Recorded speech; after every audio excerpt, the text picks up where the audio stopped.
প্রশাসন থেকে আমাদের কথা হচ্ছে, তারা বরাবরই বলছেন যে তাদের বেশ কিছু বরাদ্দ রয়েছে এবং বেশ কিছু আশ্রয়কেন্দ্র রয়েছে, কিন্তু আমরা দেখেছি যে জেলা সদর এবং উপজেলা সদর যেগুলো রয়েছে, সদরের আশপাশের আশ্রয়কেন্দ্রগুলো ছাড়া মূলত প্রত্যন্ত অঞ্চল যেগুলো রয়েছে, উপজেলার প্রায় 5 থেকে 6টি উপজেলা প্রত্যন্ত অঞ্চল যেগুলো রয়েছে, সেগুলোতে সেই অর্থে আসলে কোনো ধরনের সহযোগিতা বা উদ্ধার কার্যক্রম কোনো ধরনের পৌঁছায়নি।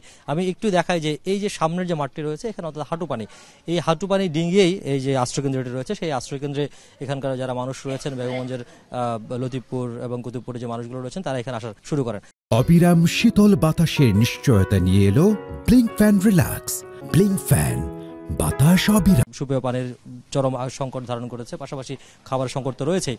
তো এখানে স্থানীয় প্রবাসী থেকে শুরু করে ওনারা যারা রয়েছেন, তারা চেষ্টা করছেন কোনো মতে একদিন বা পর বা কোনো রকম একবেলা করে খাবার দেওয়ার, কিন্তু সেটি আসলে একেবারে অপ্রতুল যে পরিমাণ মানুষ রয়েছে।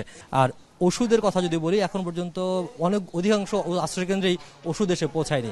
আমরা এখানে যে আশ্রয়কেন্দ্রে এসেছি, সেই আশ্রয়কেন্দ্রে একটু আগে পানি ডিঙ্গিয়ে ওষুধ এসেছে এবং এখানে যারা স্বাস্থ্যকর্মী আছেন তারাও এখানে এসেছেন, যারা বিশেষ করে শিশু এবং নারীরা যারা অসুস্থ বোধ করছেন বা পানিবাহিত বিভিন্ন রোগ রয়েছে, সেই পানিবাহিত রোগে যারা ভুগছেন তাদেরকে চিকিৎসা দেওয়ার জন্য তারা স্বাস্থ্যকর্মীরা এসে পৌঁছেছেন। এখন পর্যন্ত যেহেতু সুপেয় পানির সমস্যা এখানে প্রচুর পরিমাণে দেখা দিয়েছে, পানি বিশুদ্ধকরণের কোনো ব্যবস্থা আছে কিনা? না, আমাদের কাছে এখনো সাপ্লাই নেই, এটা সাপ্লাই নেই। আমাদের এখানে কোনো বাইরের থেকে কোনো সংস্থার লোক আসে নাই এবং কি প্রশাসনিক ভাবে কেউ আসে নাই। আমরা দুর্ভোগ অবস্থায় আছি। স্থানীয়দের উদ্যোগে যেসব যতটুকু করা হচ্ছে, যৎসামান্য করা হচ্ছে, সেটি ছাড়া বাইরে থেকে কোনো ধরনের উদ্ধারকারী দল বা ত্রাণ সরবরাহকারী দল এই এলাকায় প্রবেশ করেনি।